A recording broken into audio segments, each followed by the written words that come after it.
You talked to Dak about a few things, but not the least of which was Mike McCarthy. And usually we shoot the shot and sort of run into this, but I'm going to get right into it. First and foremost, let's play a little of the reaction, or the answer, I should say, that Dak gave you when you asked him about Mike McCarthy. This is what he said. What do you want fans to know about your belief in Mike McCarthy? That I believe in him wholeheartedly. I think he definitely deserves a chance, another contract, and a chance to coach this team amongst and kind of, I guess you can say, more influence on his terms.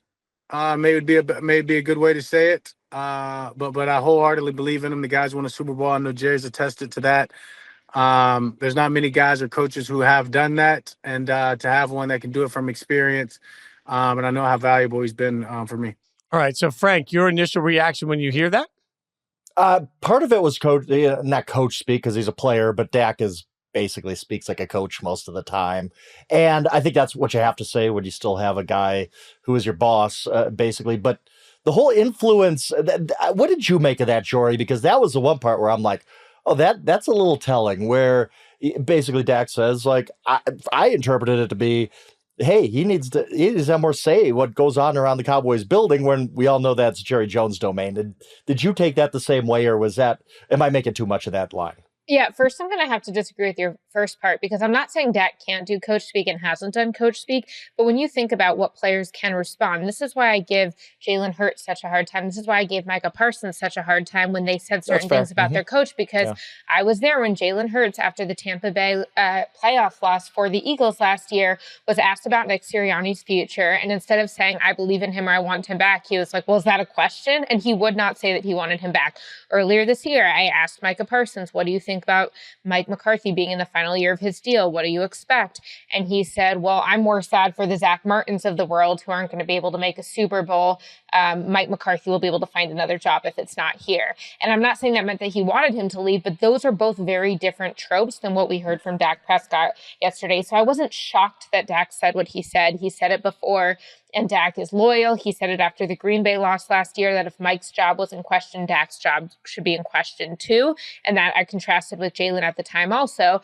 But I did think it was really interesting that he wanted to qualify, not really qualify, but almost enhance is a better word to say that, which is that Dak said, I don't just want Mike back, but I want Mike back when he's not a lame duck, when he's not coaching where DeMarcus Lawrence and Micah Parsons and Dak and several offensive linemen are all injured. I mean, we've all seen the numbers of the percentage of the Cowboys salary cap that was on IR this year. And I'm not saying that you shouldn't be able to win without injuries, but the reality is, in 5 years of Mike McCarthy coaching, 3 of them, Dak has played more than half of the season, and all 3 of those, they won 12 games, went to the playoffs. Now, I'm not saying that they did what they needed to do in the playoffs, and I think the biggest case against bringing Mike McCarthy back is that they didn't have the playoff success, but I understand the argument for, like, my argument was more, if last year and those previous years' playoffs weren't enough to get him an extension, why would this year get him an extension?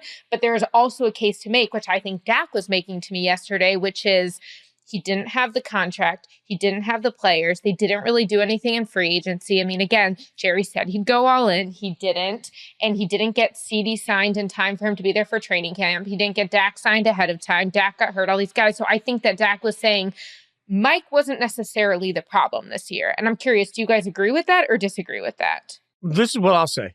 We can't sit here and say, oh, it's polished coach speak, without acknowledging that he proves later in the statement it's not polished coach speak. He takes a second, he reflects and says, I want to say this the right way. And he needs to have more influence on, like, so he's telling you he wants to see McCarthy be able to coach where it can be McCarthy doing what McCarthy wants without all the other voices. To me, that's what that says right there. And it's a very important part of this. Like, the minute he broke that little piece, to me, he broke any character of being in coach speak. So I think it's a pretty staggering statement. And to Jori's point, if the question here is, can he coach in the playoffs? We didn't get any different answer to that this year. Like, if the playoffs was the reason he was going to get fired, we're not going to get any more proof of concept on that. This year has to be just deemed an abject disaster. And sometimes when you watch a team get killed, they always say, just throw away the tape. Don't even look at this one. It was such an outlier. I just have to wonder, if you're the Cowboys right now, do you look around and say, hey, this was such an outlier of a season? Let's throw it away. Let's continue to stay the course. Let's continue to figure this out, because there was nothing good or bad that happened this year that I think you can squarely put on McCarthy as a coach that suddenly changes any narrative we had about McCarthy as a coach, Frank, in January. I would say that, I mean, we were kind of retrofitting the early part of the season to include Dak's injury. They were bad with Dak Prescott. Yes. They were a bad football team with Dak Prescott, mostly Micah Parsons early in the season. But yes, I mean, this thing spiraled out of control because you lose your quarterback. Micah Parsons missed, I don't remember how many games, 5, 6, whatever it was. We've seen the difference in the defense since he got back. I think Mike McCarthy's honestly underrated. I do. He's one of these guys who, no matter how many games he wins, it just doesn't matter. We've all just ignored his Super Bowl win because it happened with Aaron Rodgers. Well, you still need to coach guys. I mean, Aaron Rodgers didn't win one after that, right? So I do think Mike McCarthy's underrated. I just don't know that you can come back with all the negativity, because everything that happens from the first kickoff of Cowboys 2025 season, if Mike McCarthy's still their head coach, immediately just becomes, oh, fire the coach, fire the coach, fire the coach. There's just that cloud that's going to hang over them, and it might hang over any coach, because this is the Dallas Cowboys, and we talk about them 24/7 and all that kind of stuff. I do think Mike McCarthy is a good coach. I'm not 100% sure the Cowboys' next coach is going to be better than Mike McCarthy. Look at his record. But I just don't know that the situation to give him an extension would be, I think people would freak out if Mike McCarthy got an extension, and I do think the vibes from that would seep into every single loss the Cowboys have going forward with him. Well, yeah, Frank, I think you hit on it perfectly. The question being, when you replace a quarterback, a head coach, or a general manager, really any position, but those are the three that get the most scrutiny, you should always ask yourself, when considering firing someone or not re-signing them, do we have a better option? 100%. People who don't want Dak to be the Cowboys quarterback next year, do they have a better option? Someone who doesn't want in Chicago, and I know we'll get to him, Ryan Poles to be the general manager. Do you have a better option? And so that's the question the Cowboys need to be asking with Mike McCarthy is, can they get a better option? And so my question would be, who is the better option, and how sure are they the better option? I mean, do you think that Mike Vrabel, from a cultural standpoint, will be significantly better for the Cowboys? Or do you think that, hey, the Cowboys offense looked really good under Mike McCarthy in 2023, but it wasn't working this year, and there does need to be some new energy and new voice in there, so maybe they get a different offensive coordinator in there and a different play caller, but Mike is still sort of the manager, walk-around head coach, which I do think he does a good job of being that. Do you think that the defense is working? I mean, clearly at the beginning of the season, this defense was pretty disastrous under Mike Zimmer. It has gotten a little bit better, but they also just played the Giants and the Commanders. So maybe after Monday night when they play Joe Burrow and the Bengals, we'll see how we feel about that. But do you want Mike Zimmer coming back? So what do you guys think is the best possible realistic option? Let's just set Bill Belichick aside, because I don't think it's happening. Quite frankly, I don't think they're getting a young coach either. But if you guys today were the general manager of the Cowboys, who would you want to be head coach and coordinators, and why? If I was general manager of the Cowboys, I probably wouldn't be sitting here with you guys, because I'd be Jerry Jones and I'd have $80 bazillion in the bank. And yeah, but I mean, we could talk about the spirit of the question here.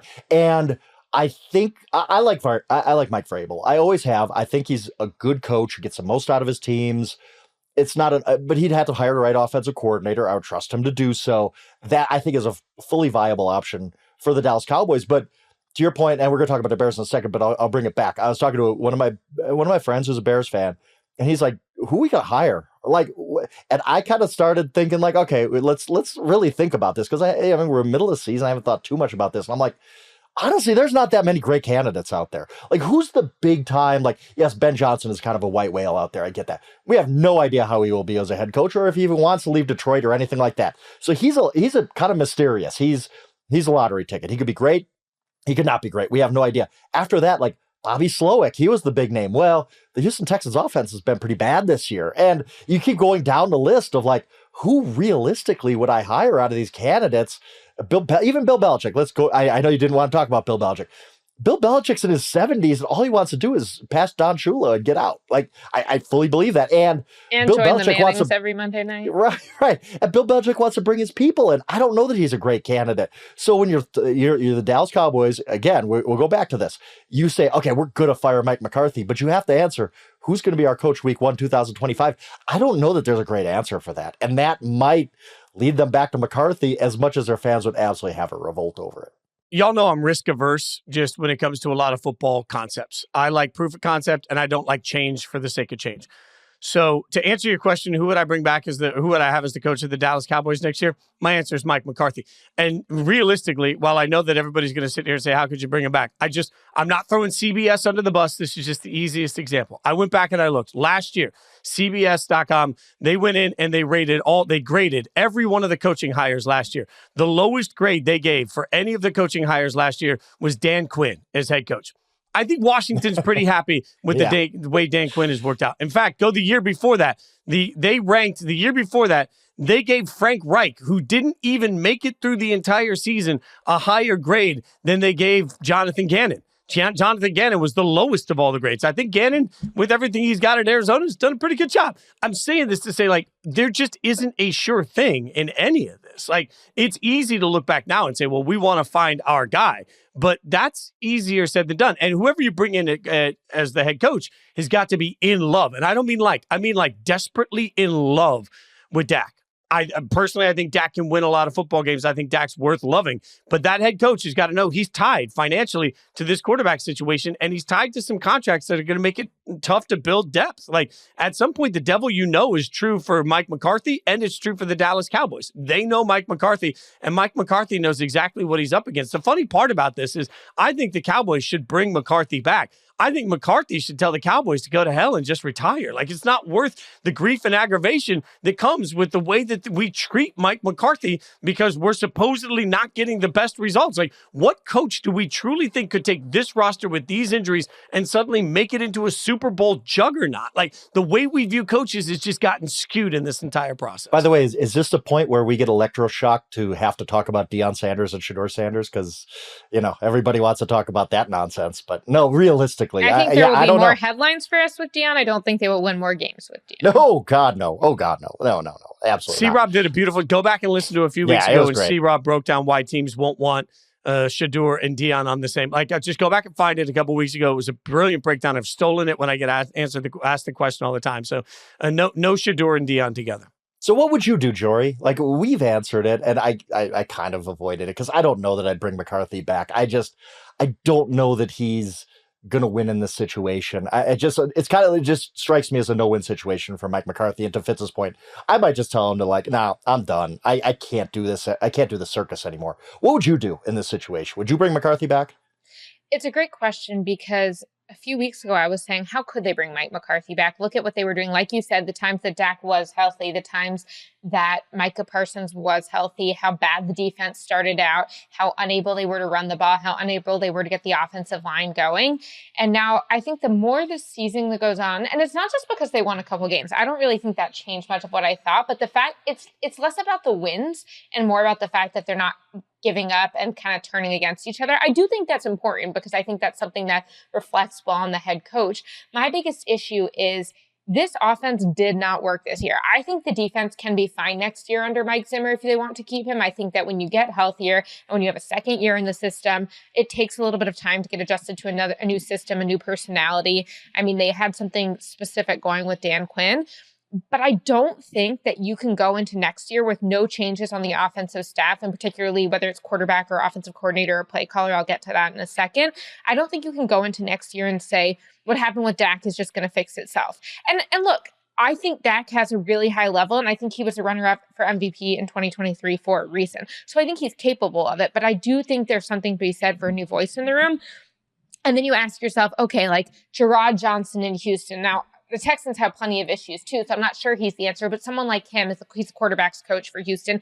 I think he's got a lot of potential and would bring something else. He also played quarterback in college. Similar type of person, not just because of their name, Brian Johnson. He has a little more experience at the NFL level. He was offensive coordinator last year. A lot of people in Washington are giving Brian Johnson credit for what he's done with Jaden Daniels this year. I understand it's Cliff Kingsbury's system. I understand that Cliff is the one scheming things up, but I do think that Brian, one, has done stuff before, and two, he worked with Dak in college. He was his quarterback's coach in college, and I don't think we should just go familiar, but what interests me about Brian Johnson is I think he will have spent the last couple of years in Philly around Shane Steichen. Nick Sirianni have some of those ideas. Then he goes to Washington. He is around Cliff Kingsbury all year. He's presenting to the team each week. He's around guys like Anthony Lynn, so he'll have those ideas. Like if he pairs that with Mike McCarthy, I think they need someone who is a different voice and a different lens into the offense. And that doesn't mean it has to go against McCarthy's principles. I understand that Brian Johnson did not have success in his 1 year as offensive coordinator in Philadelphia last year. I also think that the breakdown of responsibilities between Nick Sirianni and Brian Johnson in Philadelphia last season was not really setting up anyone to succeed. When we hear about why Jalen was so frustrated last year, it wasn't about one or the other. It was about him getting different voices in his head. And I actually do trust Mike McCarthy that if he said, he let Kellen Moore call the offense when Kellen was calling the offense, and I think he would let Brian Johnson. So voices like those, I think would mix it up. And I just think you need to mix something up for the offense. By the way, I want to shout out one more name. If the Cowboys can go get Aaron Glenn, he's a guy. He is an elite candidate. So I forgot to mention him before. He's on my mind for this show, but for another topic. Suspense. Oh, look at that. Do we have the drama button? Dramabutton.com. Bum, bum, bum. Bum, bum, bum. Bum, bum, bum.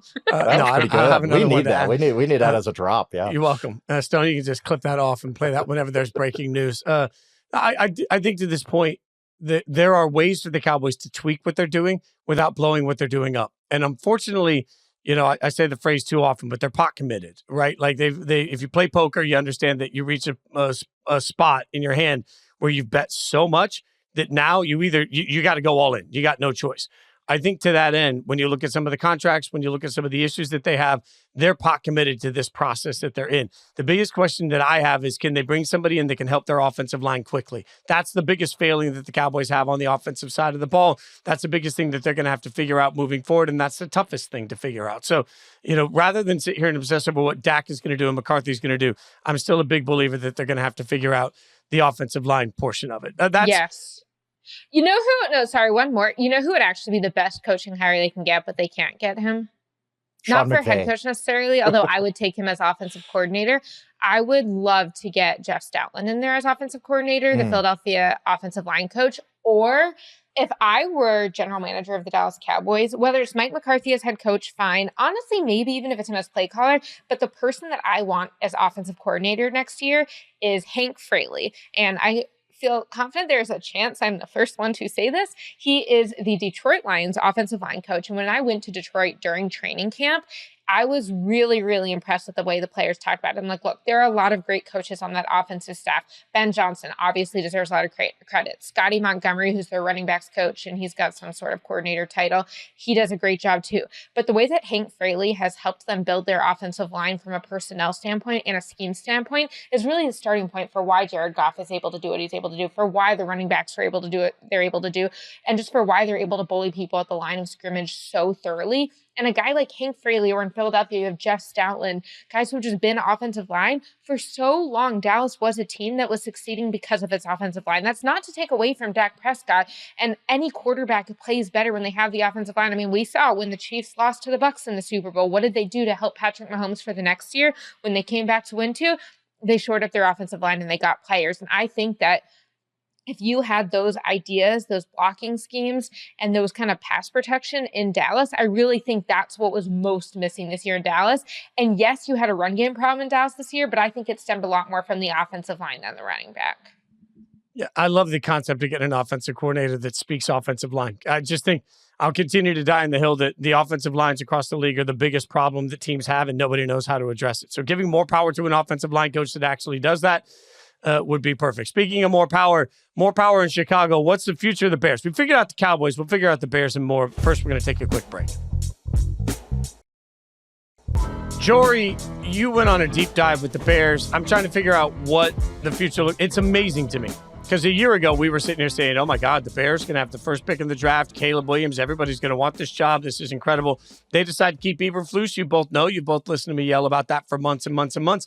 And now I'm sitting around saying, my God, like the Bears don't even feel like it's that desirable of a spot. And they got Caleb Williams. Like you have a quarterback on your rookie deal. This should be the envy of everybody's eye, but it just doesn't feel like Chicago is that, Jori. It's really interesting because the Bears president, Kevin Warren, and their general manager, Ryan Poles, had a press conference earlier this week after firing head coach Matt Eberflus, promoting Thomas Brown, who had been passing game coordinator a few weeks ago, became offensive coordinator, and now is interim head coach. Things happen quickly. And what Kevin Warren and Ryan Poles said in their press conference, really it was Kevin Warren who said it, was this is the most coveted job in the National Football League. This will be, when we open it, the most coveted job in the National Football League. And an executive from another NFC team who does not need a head coach right now, they're quite set with their head coach, texted me and goes, if you have to say that it's the most coveted job in the National Football League, it is not the most coveted job in the National Football League. And I thought that was well put. And I honestly think you can even say, if you have to say in the middle of the season, we have faith in Ryan Poles as general manager, when, by the way, like clearly he still has his job. He's sitting right next to you. I think that raises questions also. But I think when you say, well, why would this be in question? Yes, they have Caleb Williams, who has immense talent, immense ceiling, and immense ability to create highlight plays for SportsCenter.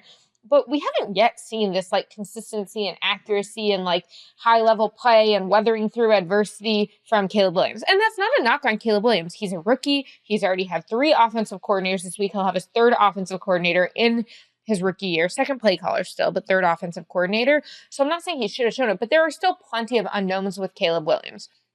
When you look at some of the other jobs around the league, you say, okay, well, Trevor Lawrence. Trevor's proven a little bit more similar, like huge generational vibes coming in. Also hasn't really lived up to it. But the problem is he's costing a lot of money for the Jaguars right now. For the Bears, they're not paying Caleb that much. But I do think you just have all these different questions of, well, if you're the head coach and you're coming to Chicago, are you comfortable with the structure in the front office? Because I felt weird watching the president and GM having this press conference where the GM didn't talk for the first 8.5 minutes and the president wouldn't say that the GM had final say on the head coach, among other things. Are you comfortable with the fact that this is a group that seems to want to prioritize leadership and culture rather than offensive scheme, which very well may lead them to a defensive coach based off the guys who are most desirable from a leadership element on the market right now? I don't know. And if you have that culture, okay, what about the fact that when they fired Matt Eberflus, what was going best for the Chicago Bears the last few weeks? I would argue the move of Thomas Brown to offensive coordinator. Caleb was looking better. His protection was better. They were using the different types of screens and pre-snap motion to set things up. Well, I wrote about that for Yahoo Sports. One of the ways that they set up something on the first play, it got 2 yards, but that look allowed them to break their tendency and get a play for a first down later in the game. Well, the guy who all of a sudden was communicating well with Caleb and the offensive staff, he's no longer just the offensive coordinator. He's the head coach now. He has all these other responsibilities. He can't call plays from the booth where he'd been playing them. Now he has to come down to the field. So to me, I think that like the one thing that was going well, they screwed that up. It's very similar to what the Jets did when they moved Jeff Ulbrich into the head coach responsibility. Okay, well now you lost your play caller in Robert Saleh.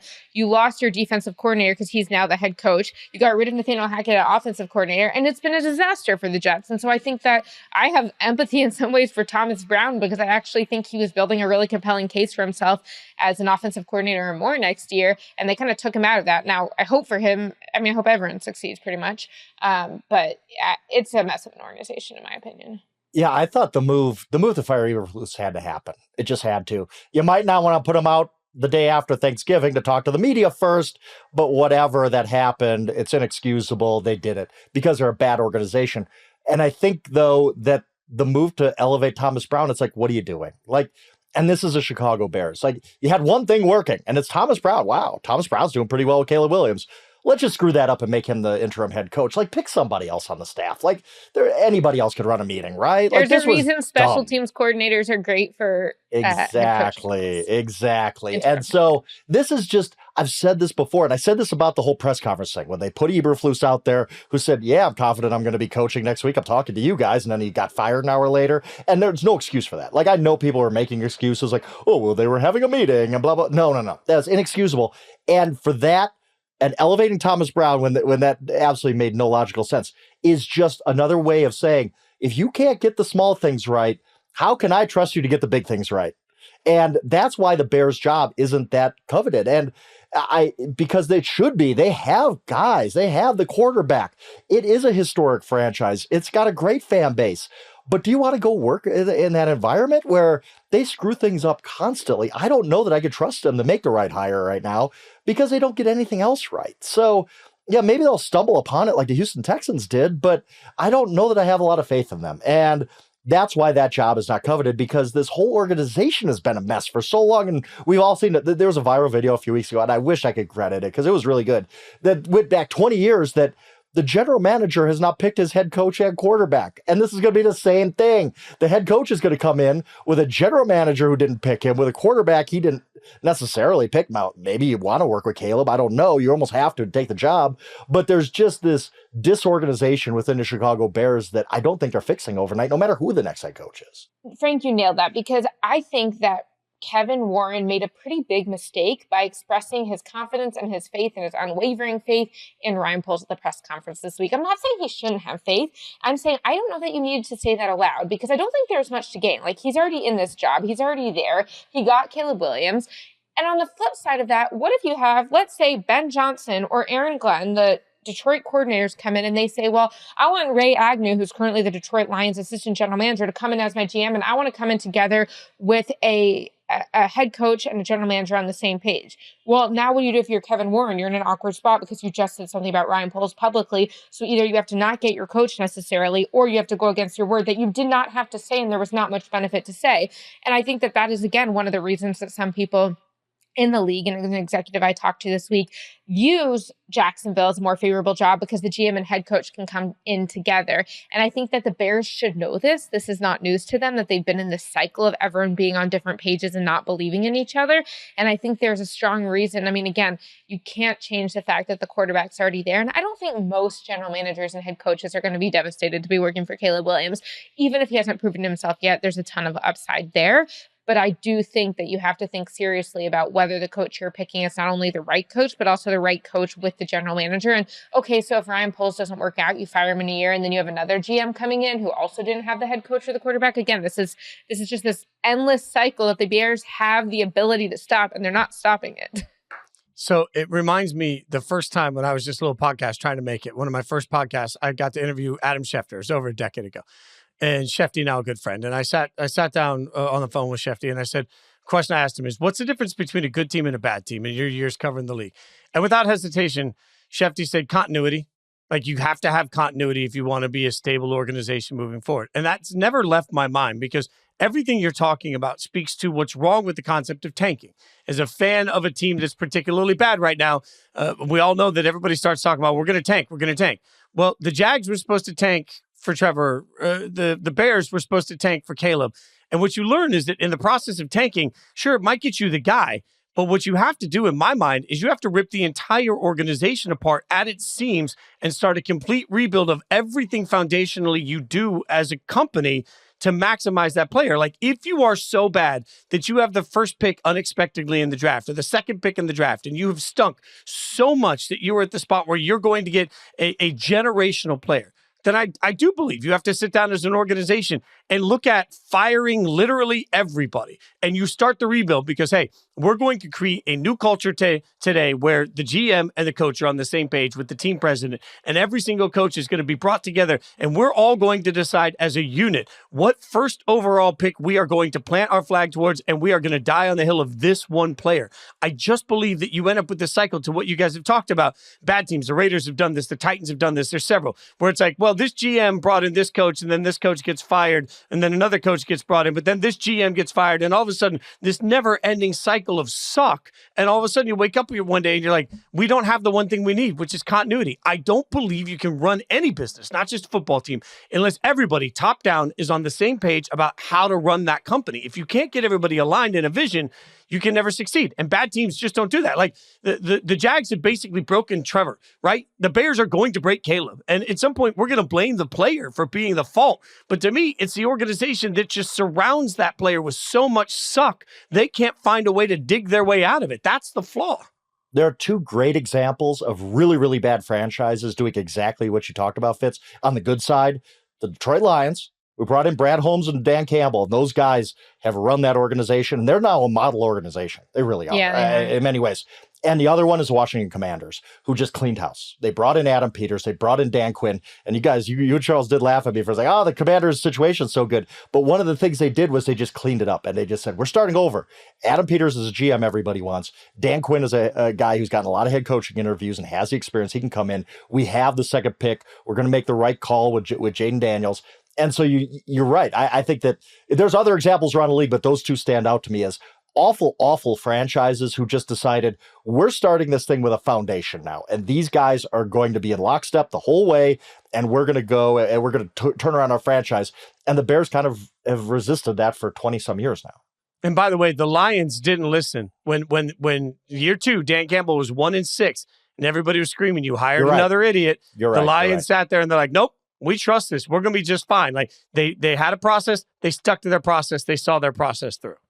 Yeah, and I do think it's worth noting that there's just definitely talk around the league that Aaron Glenn and Ray Agnew, so that is currently the Lions defensive coordinator and assistant general manager, could be the duo that makes it to the Jets. They think they're the type of coaches the Jets want. They'll set the culture, and they would be able to come in with an aligned vision.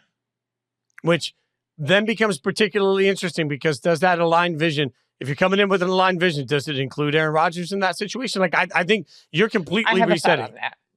I think What's your thought? What's your thought? Yes, I'm interesed. We got the Cowboys and Aaron Rodgers in this. The numbers going to blow up on this show. Let's go. Ding, ding, we did it. And I name dropped Deion Sanders. Like the bosses are going to be thrilled. I was just going to say Deion a couple times today, boys. We should make a bingo card for one of these episodes and then just like have it like in a group chat where we're able to like cross it off collectively or like a shared Google Doc. Anyway. I think that Aaron Rodgers knows he's not going to be with the Jets next year. And I think that the latest piece of evidence we have is his post-game press conference after the loss to the Seattle Seahawks. I understand that in the game of football, nothing that goes wrong is pretty much ever one guy's fault. And everything that goes wrong is never one guy's fault. But I think that you expect from your organization that your leaders, so your head coach and your quarterback especially, but your general manager and your team owner ideally as well, are going to take responsibility. Now, you can have conversations with guys who messed up and say, look, here's where you're supposed to be on the route. You can have conversations with coaches saying, why didn't you tell me to call this timeout? I'm a rookie. I'm not saying that Caleb shouldn't have called the timeout, but I do think that realistically, like that most falls on the head coach. But one of the things that we saw with the Chicago Bears is something that I think Aaron Rodgers needs to learn from. And here's what it is. A big issue that the Bears locker room had with Matt Eberflus was his unwillingness to take accountability, whether it was after the Hail Mary, whether it was the timeout. It wasn't that he necessarily was saying it wasn't his fault, but they wanted him to say, I'm sorry, not just like, we need to stick together. Like, I screwed up. That's on me. I'll be better next time. And if I'm going to ask you guys to be better, I'll be better too. It starts with me. And that is what Thomas Brown did this week. I wrote a piece about this where I was so impressed where Thomas Brown was talking about what he wanted in the organization. And it was coachability and accountability. And there's one more ability that I forgot. But he could have easily said, like, okay, you know what? We don't need to relive what happened in the Thanksgiving game when we didn't call a timeout. That's in the past. It was also pretty easy for anyone in the organization who wanted to scapegoat Matt Eberflus. He is not there anymore, and that was the final nail in the coffin for him, although there were other nails. And instead, Thomas Brown said, I am not exempt from responsibility on this. And he actively, multiple times before questions even started, brought up what happened at the end of the Thanksgiving game, took accountability, and later also said, I'm not going to get into the communication of who talked and who didn't. Like, he wasn't trying to air the organization's dirty laundry, but he did say he was accountable. One more line on that. I loved it. He said he told the players when he was talking about the outside noise and what does and doesn't need to be discussed outside is he goes, I have great neighbors. My neighbors don't know what's going on in my house, and it should be that way. Like, they don't need to know what's going on in my house. I can like them. We need to have some things that we keep in-house. Now, back to Aaron Rodgers. Aaron Rodgers. That's a great segue. I like that. Go ahead. Thank you. Aaron Rodgers has already been publicly going after some people this season. We saw with Mike Williams, he was like, well, Mike was supposed to be on the red line, and he wasn't on the red line very shortly after the receivers with the Pittsburgh Steelers. Now, if you really felt like one player wasn't working, fine, Aaron Rodgers got him out. But I don't think you can continue to call people out like that. And when Aaron Rodgers was asked about what went wrong and if he was fully healthy, why he didn't have success against the Seahawks and why he hasn't had the numbers, he said, some of that is me, for sure, some of that's me, and also some of them that is details elsewhere. elsewhere. And I just don't think you say that. I'm not saying he's taking no responsibility, but I think as a quarterback, once you get into that mode, you are going into self-preservation mode, which I would define as he is trying to defend himself over the team. I view that as he says, hey, Minnesota Vikings, San Francisco 49ers, teams that might want a quarterback. You see this film. I know we might not have a conversation about this yet, but know that I threw the ball where the play was supposed to go. The receiver wasn't there on the route. I did what I was supposed to do, but there wasn't supposed to be the hot guy coming because I expected my protection to be there, which you want me to do. And I just think that is such a dangerous slope to do publicly when you are at that stage in your career. And I think he knows that he is not going to be with the Jets, and that's why he's willing to broadcast what he is doing right when others are doing wrong, as opposed to just defend his teammates. Yeah, especially when you miss Garrett Wilson in the end zone by 5 yards, when he is like as wide open as an NFL receiver could possibly be after one of the best routes you're going to see of the season. And Aaron Rodgers airmails him. Maybe you just want to stand up and say, you know what? Yep, I could play better. That's it. Period. End of story. Yes, you're right. I fully agree with you on Aaron Rodgers. And that's why a lot of people tune him out and don't particularly like him. He's constantly like this victim complex. Like it's always somebody else. Or, he's like, I didn't play well, but what about these things too? Like it's always something. Just I appreciate what Thomas Brown did, because on the flip side of that, we're just meandering back to the Bears here. Matt Eberflus said, and I cannot believe this came out of his mouth, I like what we did there. Like what? Even if like we probably overrate how much talking to the media is a part of an NFL head coach's job. But it is a part of your job. And when you say things after a loss like that, when your fan base has pitchforks, they're ready, and you go, yeah, I like what we did there. Like, it's just, what are you doing? Like, yeah. So, yes, I agree with you on all of your points, Joy. Every single point. Check mark. Every single point. By the way, I just paid you guys for these compliments today. The texts are in the mail. I do think it's interesting, according to Tankathon, that does a great job of ranking where the draft would be right now. The Jets pick 6th, but 3 of the 6 teams ahead of them already have their future quarterback established, at least in the eyes of most. So they would have a shot, as it stands right now, at the 3rd quarterback off the board. But plenty of football left, plenty of suck left to happen. Plenty of suck left to happen. Can I just ask, is there a 0 chance or a non-zero chance that Sam Darnold is the Jets' bridge quarterback? Oh my God, I had not even considered that. That would be awesome. That would be awesome. In my life. Yes, let's make it happen. But Jets fans would embrace the hell out of that. Like, Jets it's a new fans coach. It's a new GM. It's largely new teammates. This is a guy who, in theory, wouldn't have been wrecked by these people yet. Yeah. They would embrace it until the first 3 interception game, and then oh boy. Yeah, same old Sam. We need this. Okay, Jori, another great point.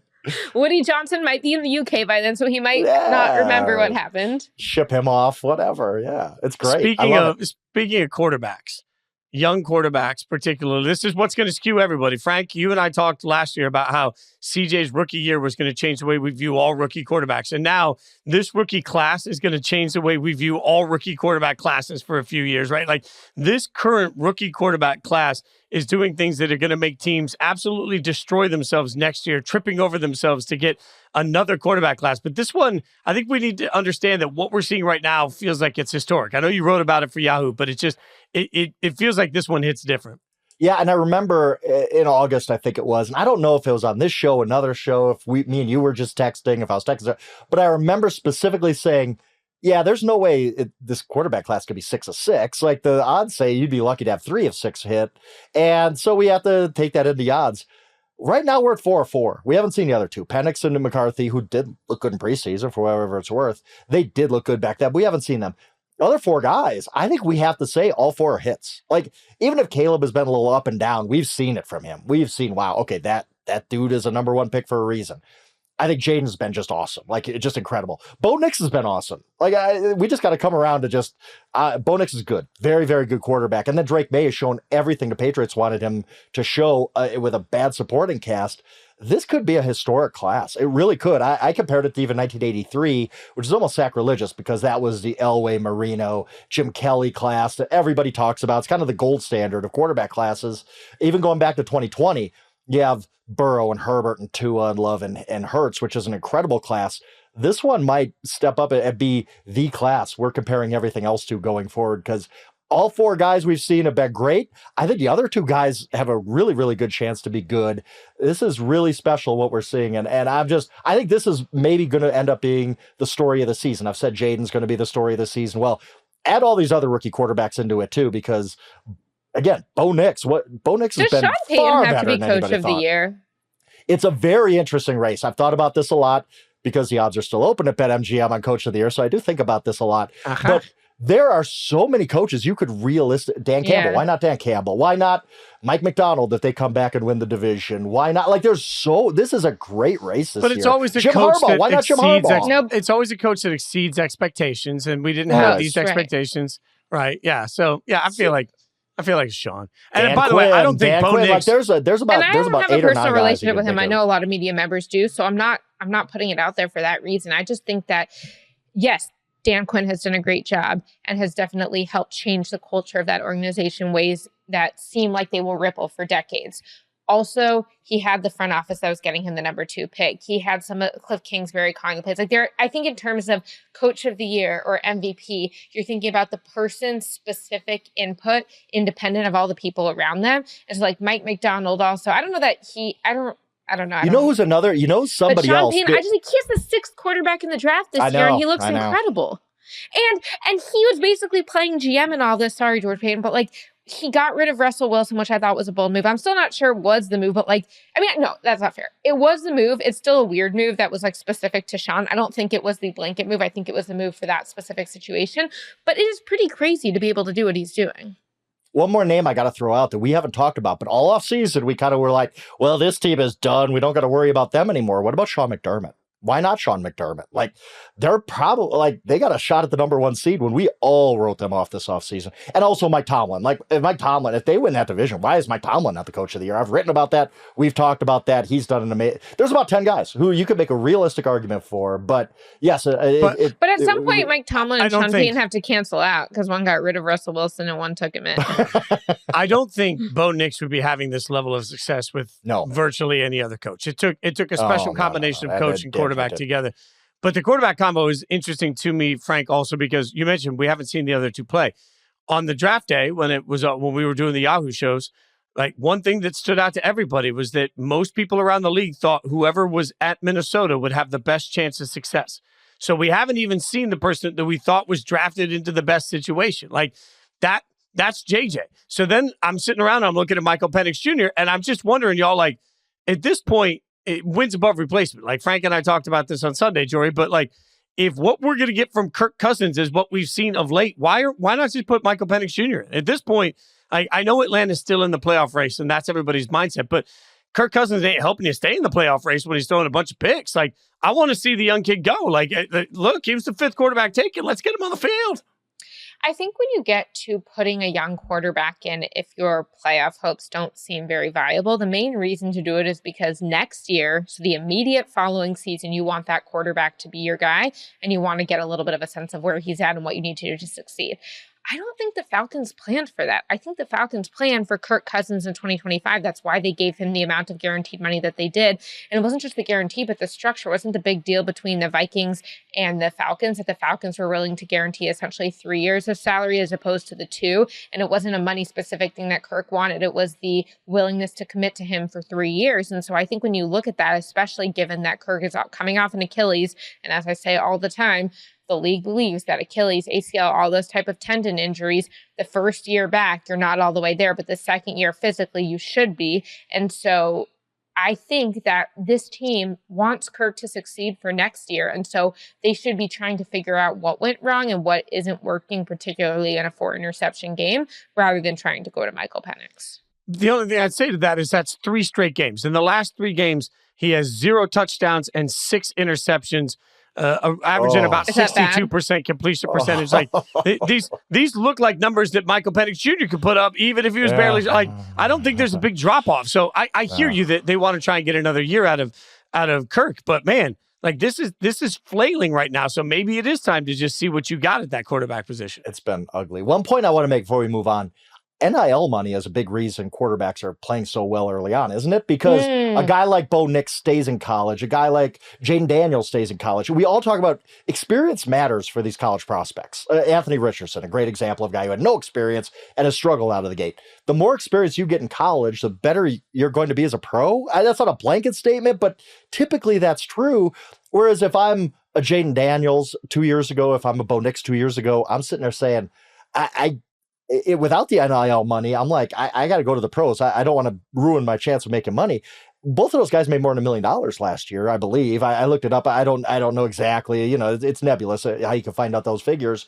But both of those guys were making enough money in college that it really wasn't like, let's jump to the NFL before I'm ready. It was like, might as well stay at college, get another year here, then go to the pros. I think there's a big deal for all quarterbacks going forward, where a Shedeur Sanders stays in college for another year, or whoever it is, they're going to get enough college experience and not jump to the pros before it's too early for them.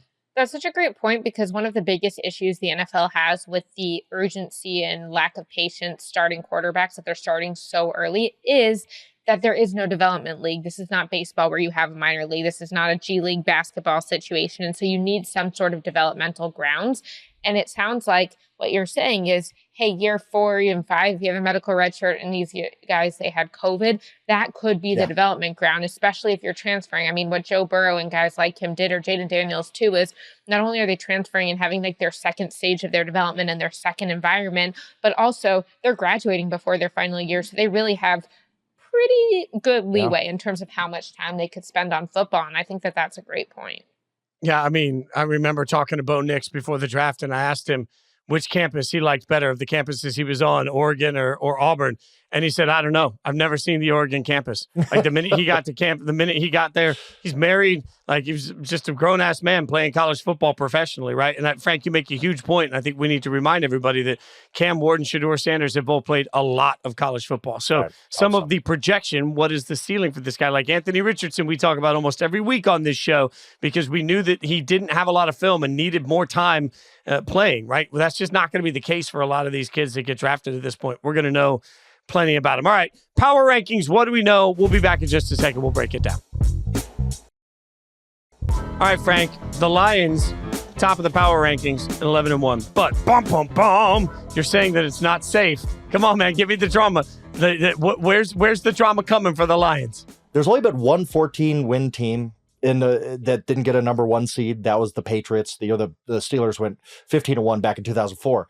There's only been one wildcard team to win 13 games. That was Tennessee Titans. The Jacksonville Jaguars had an unbelievable year that year. I think it was 99. So we're talking about, actually, there were a couple more 14-win teams. The 1998 Atlanta Falcons did not get a 1 seed. The 1986 Bears did not get a number 1 seed with 14 wins.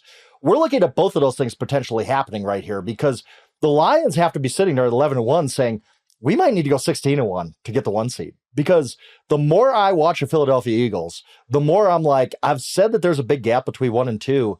I don't think there is anymore. I think the Eagles are 1A, 1B almost with the Lions. And that is saying something, because I have a lot of respect for this Lions team.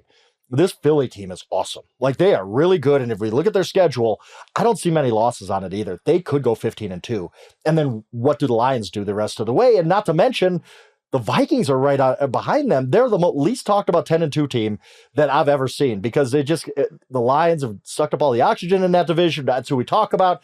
The Vikings are 10-2. Like, and why can't they go on to win 14 games?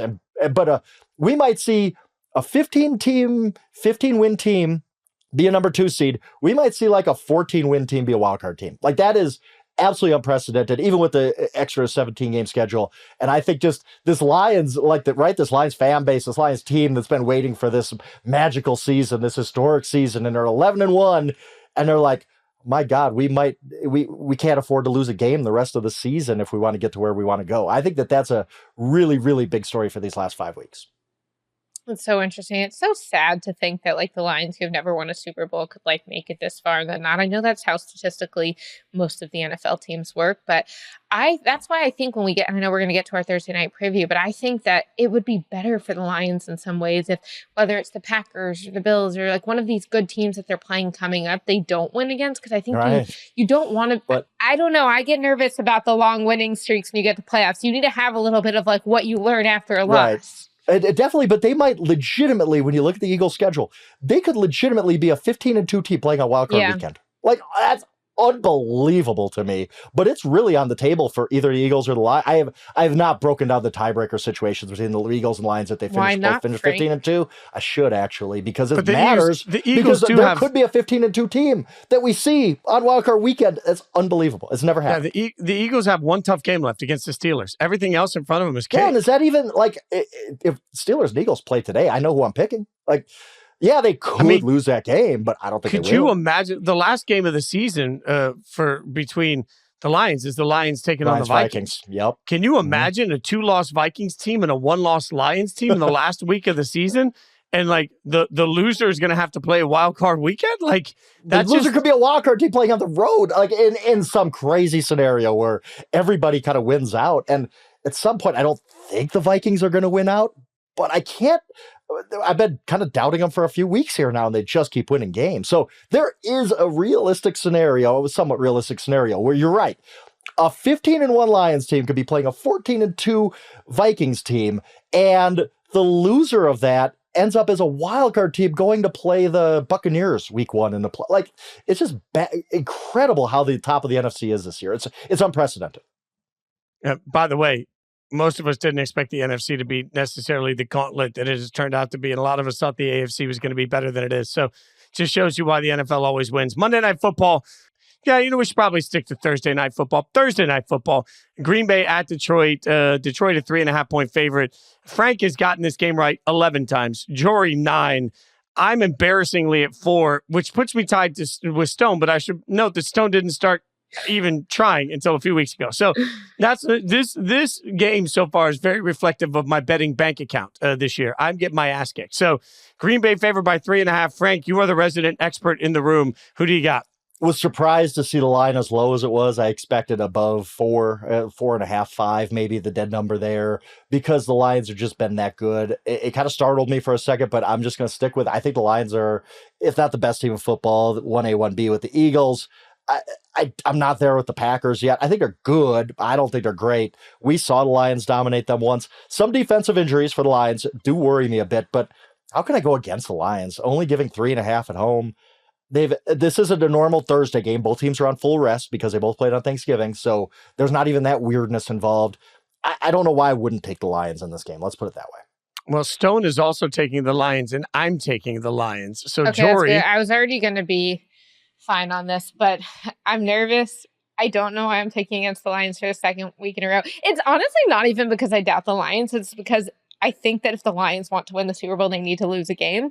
I just think they need to have that experience. But I think the same way I had against Caleb Williams, even more so, Jordan Love is due for a game where he just goes off.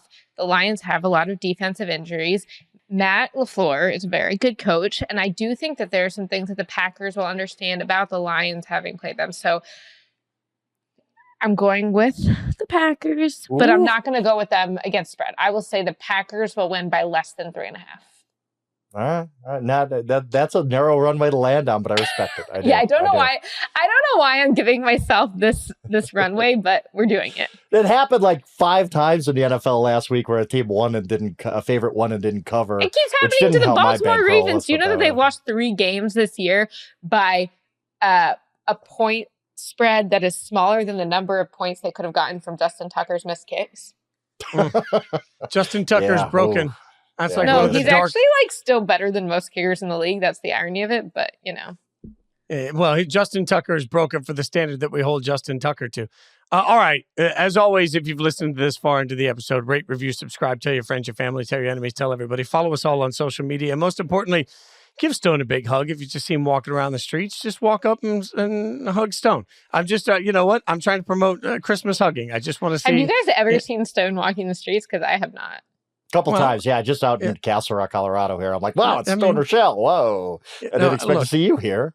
Stone's in California. It's beautiful out there. He walks around in the streets, all right? So, I'm just trying to spread hugs, all right? I'm a hugger, Jori. It's Christmas and I'm a hugger. So, if you happen to be walking through the streets wearing a Buddy the Elf costume, walk up and hug Stone. Stone, if somebody walks up to you in a Buddy the Elf costume, it might be me. That's all I have to say about it. All right. As always, we appreciate you guys. Come back, hang out with us on Friday where we are joined by why, obviously, our Santa Claus, C-Rob, will be here on Friday. In the meantime, he's Santa. We're just making him Santa. I just did that. We'll see if he even realizes it. In the meantime, thanks, y'all. Appreciate you listening. Have a great week.